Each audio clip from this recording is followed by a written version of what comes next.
কারো কাছে, পৃথিবীর কোন সৃষ্টির কাছে যাররা পরিমাণ কিচ্ছু পাওয়ার আশা করবেন না। একটু আশা করবেন আপনি কষ্ট পাবেন। কারো কাছে কোনো আশা করতে যায় না, শুধু আল্লাহর কাছে আশা করেন। সমস্ত কাজের প্রতিদান আল্লাহর কাছে চান, পরকালে আপনি সুখে থাকবেন ইনশাআল্লাহ।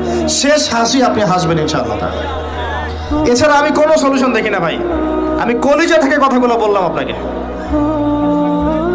আর যে কথা কলিজা থেকে বের হয় সেই কথা আপনার কলিজার মধ্যে আঘাত করবে ইনশাআল্লাহ। সব কাজ শুধু আল্লাহর জন্য করেন, কেউ আপনার আপন না। আল্লাহ ছাড়া কেউ আপনার আপন নয়। আপনি ভুল করবেন যদি আপনি অন্য কাউকে আপন মনে করেন। আপনার পলিটিক্যাল লিডার, আপনার প্রশাসনের স্যার, আপনার পরিবারের স্ত্রী, আপনার সন্তান, হাবি জাবি যা যা আছে, যদি মনে করেন আমার আপনজন, আপনি ভুল করবেন। সবাই সবার স্বার্থ চেনে, সবাই সবার স্বার্থ চেনে। শুধু আল্লাহ আপনাকে নিঃস্বার্থভাবে ভালোবাসেন, আল্লাহ পাক স্বার্থ চান না।